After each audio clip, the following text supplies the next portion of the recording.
Lavender's blue, dilly dilly, lavender's green. If I were king, dilly dilly, I need a queen. Who told you so, dilly dilly? I told me so. I told myself, dilly dilly, I told me so. Oh, you. Welcome, friends, and even better friends, to Joy and Convenience, where things are usually delightful and always enchanted. I am the Good Witch of the Midwest, and today we are here to discuss the superb, the delightful, the rapturous, the best reads of 2022. The Lemon Abides. Now, I had so many joyous reads this year that I couldn't simply choose a top 5 or top 10. So today we'll be discussing my top 15 reads of 2022, and let me tell you, narrowing them down was quite a task. Shall we begin? Oh, this? Well, I wanted to include my cat in the videos, but my actual cat is a little bit camera shy and has a tendency to bite. So I thought that this pillow would do the trick. What's that you say, Thomasina? This character is annoying? Well, so much for her. Let's talk about my favorite reads of the year. Now, as always, I have a real struggle ranking things, especially books I like. So I'm going to talk about a majority of these just in order of category. And then at the end, we'll talk about my top 3 favorite reads, which are tied because I can't make decisions. I'll start with poetry. I have 2 poetry books I read this year that made it to my top 15. Both of which I have talked about before in other videos. That is Mummy Eaters by Shenoda and Ask the Brindled by Revilla. I read Mummy Eaters because it was longlisted for the National Book Award, and it is a book of poetry by a Coptic Egyptian writer, not a culture that I knew a lot about. I enjoyed the use of multi-era historical threads to sort of weave together a tapestry that allowed us to look into the author's own mind. That is exactly my shit. Ask the Brindled is by a queer Hawaiian writer. I discovered her when I was researching Hawaiian writers for my trip last year, and at the time the book wasn't out yet. It came out this summer. I managed to get a hold of an ARC of it, and it just blew me away. It was exactly as good as I expected it to be. It's sharp, it's epic, there's a lot of mythological weight to it. I think there's something in there to appeal to the horror reader as well. She pulls no punches. It's just a gorgeous book. I'm going to be buying it at some point this year and rereading it, since, of course, it was a digital ARC, so I lost it after I was done with it. Although it was hard to narrow down, in the end I only chose one of my nonfiction reads for this list, and that's The Facemaker by Lindsey Fitzharris. Lindsey Fitzharris has shown up on a lot of my favorite YouTube channels and even back in the day blogs. And she's also the author of The Butchering Art, a biography of Joseph Lister that I devoured. Really a wonderful scholar of the history of medicine, and in particular, it looks like her track is the history of surgery. The Facemaker is about how, in the face of the stunningly brutal injuries World War I soldiers came home with, plastic surgery had to be innovated in a way to rebuild their faces and transform their lives. It talks a lot about the stigma against facial disfigurement and facial differences, as well as the physical difficulties that the disabled soldiers had to live with before some of the innovations. And it's a fascinating book. Heartbreaking in places, but also hopeful. I think one of the things I love about History of Medicine is that in between the descriptions of history's most gruesome episodes, we get the moments of hope. As a leftist, I'm constantly torn between hope for progress and a sort of cynicism toward it. A lot of things that look like progress simply aren't. But there's something so satisfying about a major medical discovery and the way it can immediately impact somebody's, or thousands of people's, in this case, lives for the better. And, there's always the other side of the coin. There's always a lack of access. There are always the people and animals who suffer to make these kinds of things possible. But there's some good in the world, Mr. Frodo. And sometimes Lindsey Fitzharris writes about it. Alright, next we'll talk about my adult fiction picks. I'm going to try not to separate them by subgenre. All of these have some kind of speculative element, because even though I read books without speculative elements, they rarely end up my favorites. The Haunting of Hajji Hotak by Jamil Kochai, which I've mentioned several times in videos over the last couple of months since I've read it, is a book of short stories, and these are incredible stories. They have disturbing and speculative elements. Kochai is an Afghani writer, and he writes about displacement and about the trauma of war in a way that can be horrifying, heartbreaking, sometimes funny, and moving.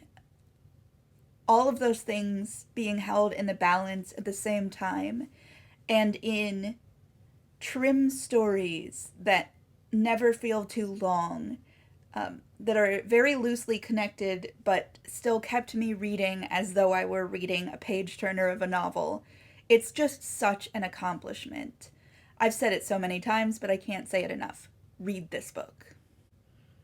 Don't Bite the Sun and Drinking Sapphire Wine are two interconnected novels by Tanith Lee.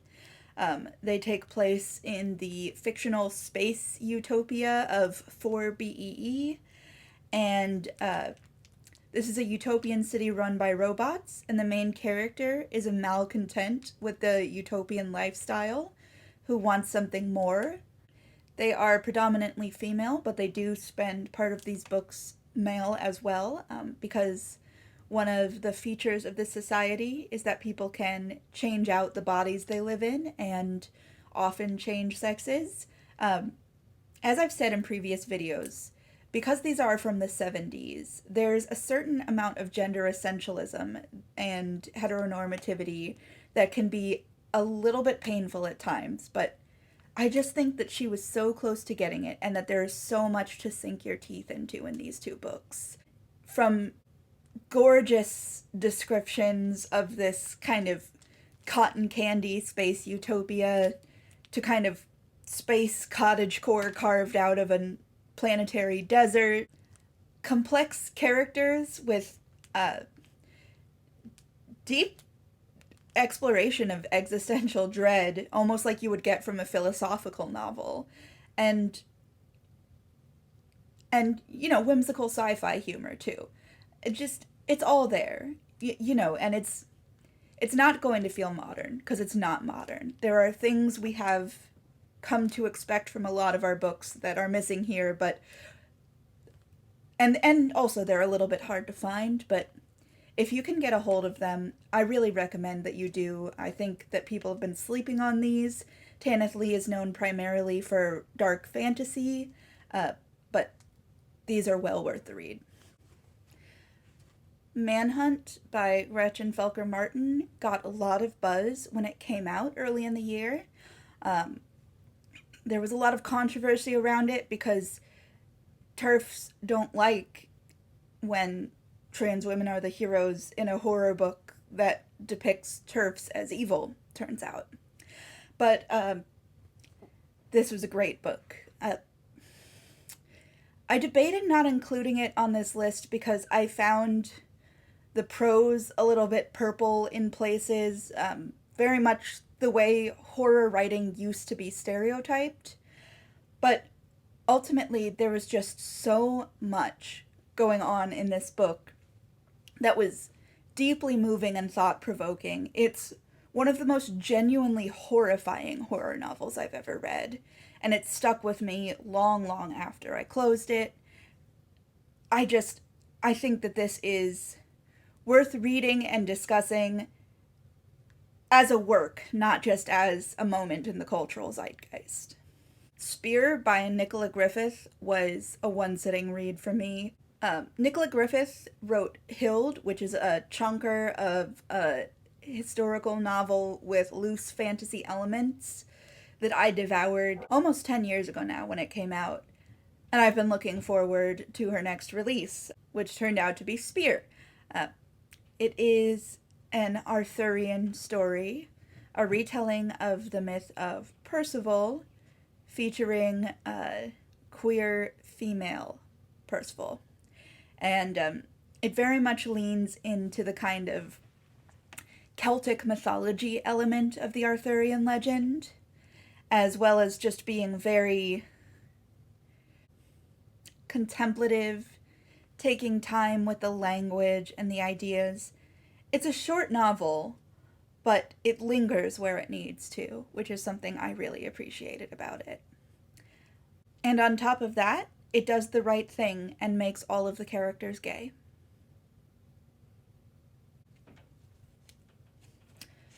I'm obsessed with My Heart is a Chainsaw by Stephen Graham Jones. Even though, as you can see, I bought this right when it came out, I hadn't picked it up yet.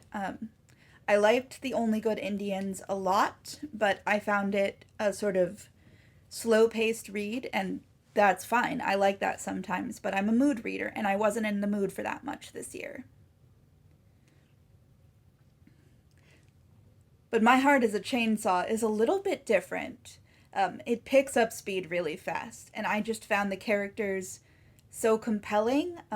It's very realistic about the grime of sort of small town life in the American West.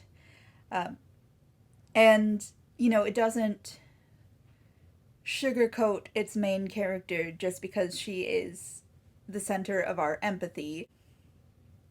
It's a great take on the slasher genre because it is a pleasant mix of subverting tropes and indulging in them. It's not like a haha, I caught you slashers, you're actually stupid movies kind of thing. And it's also not an uncritical look at the genre. It has a lot of the fun of a slasher, but with a little more substance, a little more nuance to the characters, which, since I often find that what's challenging for me about watching slasher movies is that I can't empathize as much with the characters, and I kind of need that sometimes as an in, especially with horror stories. This had that. It also had a really fun mix of supernatural and non-supernatural slasher tropes, which I don't want to say too much more about if you haven't read it. But the second book is coming out in February, and I could not be more excited. Outside of my top 3, there are 2 YA picks on this list. One is The Weight of Blood by Tiffany D. Jackson, which you can see I was lucky enough to get as an ARC. This was another one-day read for me. It's a retelling of, or it's a reimagining of the story of Carrie, set in a small southern town that has a segregated prom. The main character is a biracial girl who is white passing and is raised by her racist white father, who is obsessed with her hiding the fact that she is black. Since it's in the first chapter, I'll just go ahead and give away the inciting incident and how it reimagines Carrie, so you can get an idea of where this is going. If you don't want the first chapter spoiled for you, I guess skip ahead to where I'm not holding this anymore. But rather than the period incident in Carrie, we have an incident where a gym teacher forces her to stay outside when it's raining, and her hair gets wet.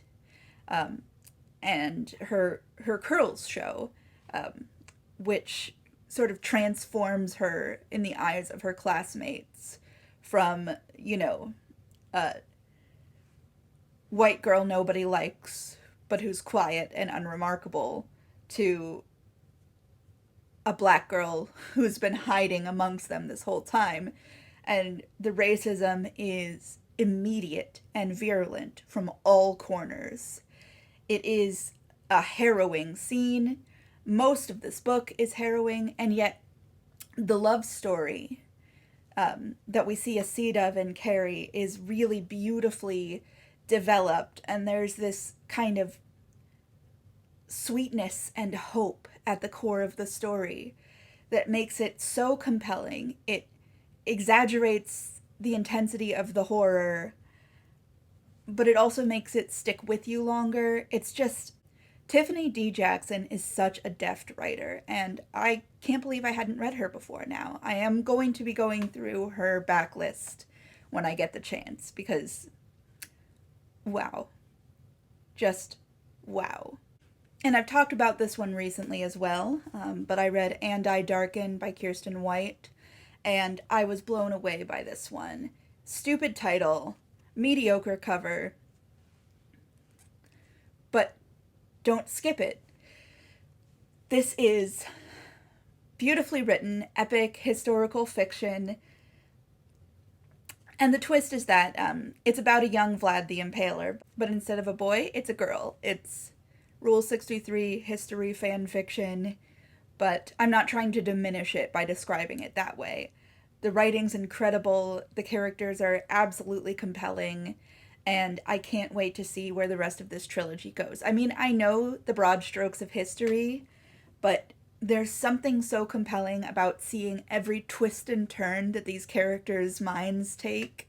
The scheming protagonist and her charming but gentle brother who's just trying to survive in a world not built for gentle people, and the Sultan's son and later Sultan of the Ottoman Empire, who is sort of a guiding light for both of them while at the same time being their enemy.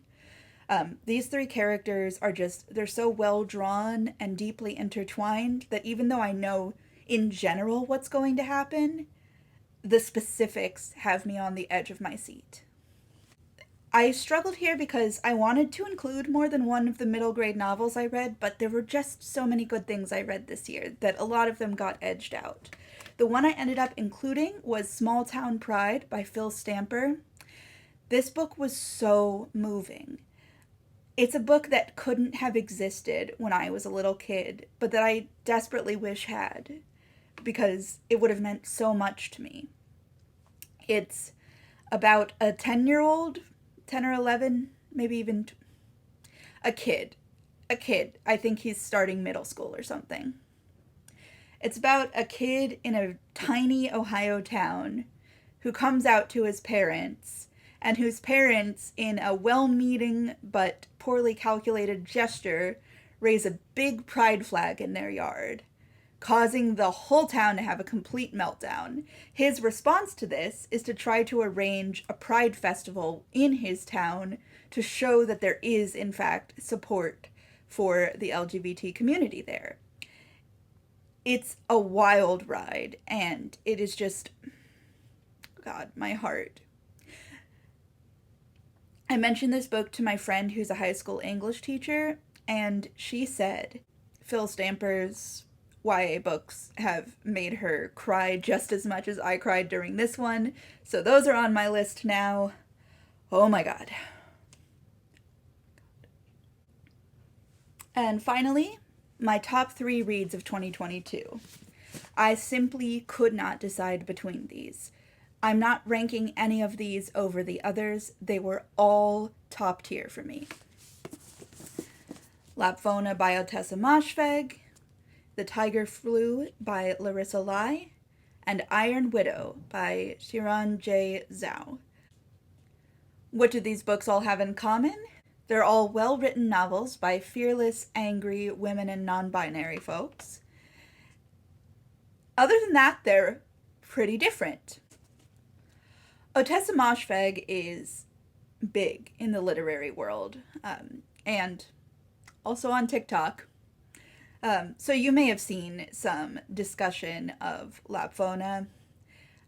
There are certainly people out there who found it disappointing.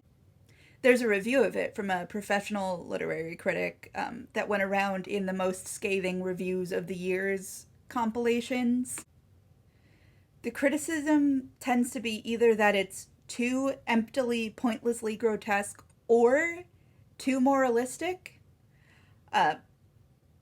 I've heard both from vehement critics, so I don't know what to make of that. I disagree on both counts. I loved the way that this novel sat between the concepts of historical fiction and fable, the way it used a creepy magical realism only where it was necessary, and rarely, it's not about magic. She's not making a point of it. It's just like in a fairy tale or fable, sometimes magical things happen, sometimes they don't. And there's something about that really highlights the cruelty of life in this isolated, forsaken medieval village. It's brutal, but it's so involving, and it feels so true to me. I love Ottessa Moshfegh's writing, and I really love this book. I'll be rereading it at least once this year, I'm pretty sure. The Tiger Flew came out a couple of years ago, I want to say 2018, and it is a speculative, it's a sci-fi novel, but it's very literary, very experimental in its style, and I could not get enough of it. Larissa Lai is a well-regarded author, although this is the first time I've read her. It takes place in a flooded future Earth that is plagued by a virus called the Tiger Flu, which humans have picked up from tiger wine, a drug of some sort that's somehow made from tigers' corpses. It's not important. We never get a full explanation for it, and we don't need one. One of the main characters is just surviving the pandemic in the city. The other main character lives in a colony of all-female clones where they reproduce by taking organs from a starfish, somebody who can regrow missing organs and limbs and such, and giving them to a doubler, one of the few people who can give birth to litters of clones, in order to keep the doublers alive as long as possible. The last doubler in the colony is about to die, and this character, who's a groom, that is somebody who takes the organs out of a starfish to give to the doubler, is caught in the middle. These two end up making their way toward each other, and the way it comes together is totally unexpected. It's incredible. The style is so impressionistic, but without being pretentious.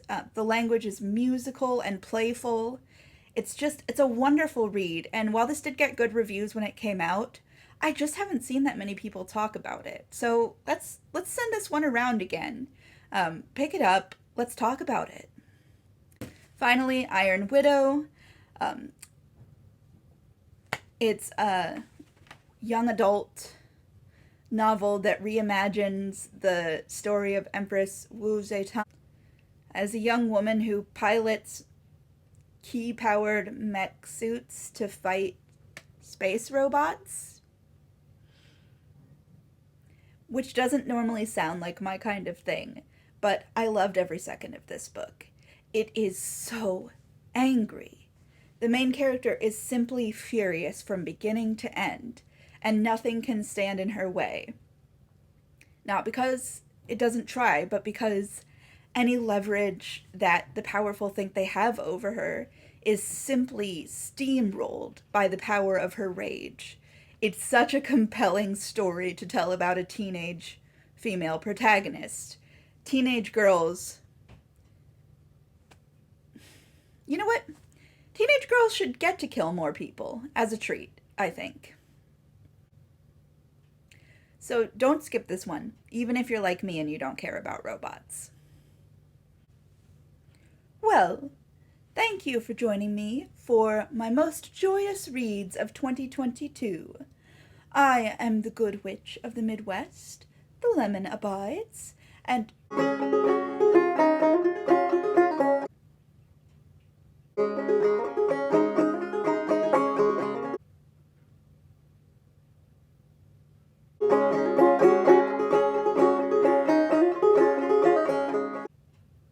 What is that? Rather be a devil living life on tear. No. Than to be an angel at a church affair.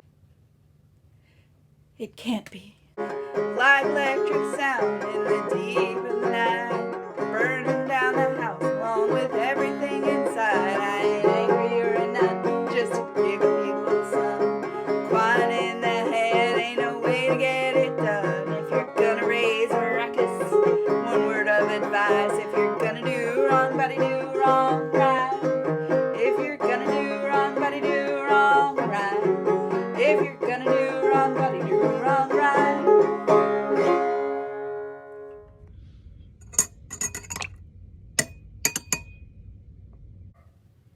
Well, howdy. I'm a witch. Some call me the Bad Witch of the Midwest. They have no idea. I interrupt Miss Highfalutin to bring you the baddest books of the year of our Lord Satan 2022. I mean bad in a bad way. What's that, Miss Thomasina? You think this character's annoying? Well, I don't care. Now in life there are two kinds of tragedies. There's the ones that come expected, like death, taxes, the sheriff catching up with you. And then there's the unexpected things. Well, in terms of my reading disappointments for this year, let's start out with the expected, shall we? The most obviously miserable read of this year is also the most expected one. That would be good old James Patterson by James Patterson. Whew, what a load of horse shit. Now, I did spend well over an hour ruminating on just what it was stuck in my craw about this book. But I don't know that you need to know much more than that it's by James Patterson. I may have tried to be a little bit objective, to kick back and hear the man out, but ultimately, I picked up that book because I knew it would be a stinker. And Lord, was it. Another expected misery I put myself through, this time as a group read for Garb August with Criminale and Company. Here's to the baddest band of outlaws in the West. Was Go Ask Alice by Anonymous, who was really Beatrix Sparks. Woman, I am deeply grateful that I never had the chance to meet before she done shuffled off this mortal coil.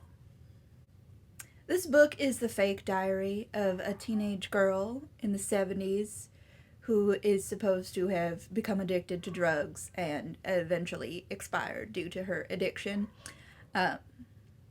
It is sensationalist. It is problematic. It is homophobic as they come, and it is rife with internalized misogyny. Everything that you would expect from a Mormon grifter, you get in this book. Now, some brave souls went on to read Jay's Journal by the same author, a truly disgusting addition to satanic panic literature. But after reading Unmask Alice, a true crime book about the life and lies of Beatrix Sparks, I couldn't stomach it, knowing the real family that she had betrayed by bringing that story to light in her own twisted way. Now, I can respect a good con.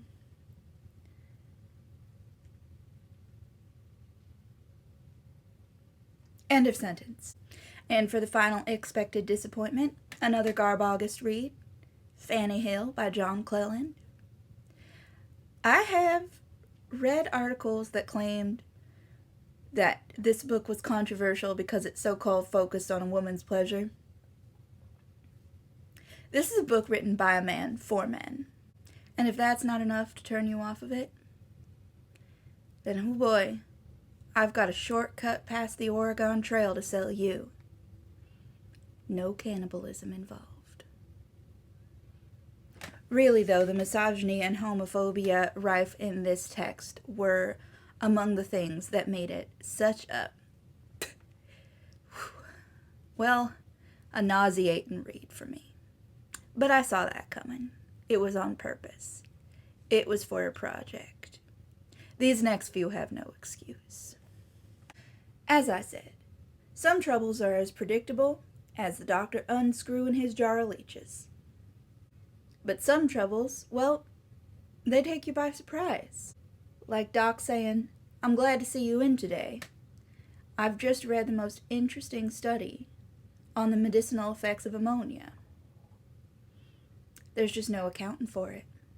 One such read for me was The Maidens by Alex Michaelides. I don't have this book to show you because I went ahead and gave it away as soon as I was finished with it. I despised this book, which took the good name of dark academia, the only type of academia worth a lick of my time, and spoiled it with rote, misogynistic thriller tropes. And you never saw it coming because it's the dumbest thing you could possibly imagine, and you read it off because you thought the author was better than that kind of twist ending. This was a deep disappointment to me. A similarly deep disappointment was Sedating Elaine by Dawn Winter. This is literary fiction. I should have known. It's literary fiction. Now, the premise sounded like a good time. It was about a self-absorbed young woman who, although not over her ex, had begun seeing this wealthier young woman named Elaine, who liked her very much, but who she did not like very much in return. However, needing money to pay off a drug debt, she invited Elaine to live with her, and then tried to sedate her for the term that it would take for her to collect the rent money so that she could pay back the drug dealer. Now, this is the kind of premise where you go in thinking nothing could possibly go right. Something terrible is going to happen, and the character is not going to get out of it unscathed. And well, she does. Now, I know that this makes it sound like I am complaining about Mac the Knife escaping the hangman. But Mac the Knife escapes the hangman on purpose. protagonist of this book doesn't do shit to get herself out of her circumstances. She only dooms herself and then is graciously forgiven by the wronged party, who saves her in a kind of deus ex machina that is sentimental without carrying emotional weight. It's a deep disappointment for what could have been a great ride. I wanted to like Jawbone by Monica Ojeda. I did. What can I say? I love a homoerotic psychological thriller. I do, especially when it's set in an all-girls school. What could go wrong? Turns out that what could go wrong is internalized misogyny. If I had a nickel. There's one final read I want to talk about. That's The Cloisters by Katie Hayes. This is another attempt at a dark academia story. This one's set at the Cloisters Museum in New York City. And I didn't have as high expectations for this one, simply because I'd been burned before. And I know the score now. But somehow, this thriller about museum studies, poison plants, and historical early Renaissance tarot cards, with everything I like in it, didn't manage to make an impression on me, except in the moments where I was so irritated with the historical and scientific inaccuracies that the plot necessitated that I wanted to throw the book across the room. However, I had agreed to read it for a book club. So, I finished it, and I regret that.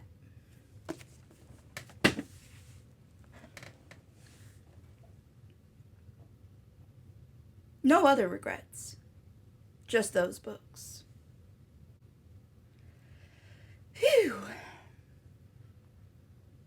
Well. So long, folks. Thanks for dropping in. The good witch. Yeah, I'm sure she's fine. Think nothing of it. The lemon abides.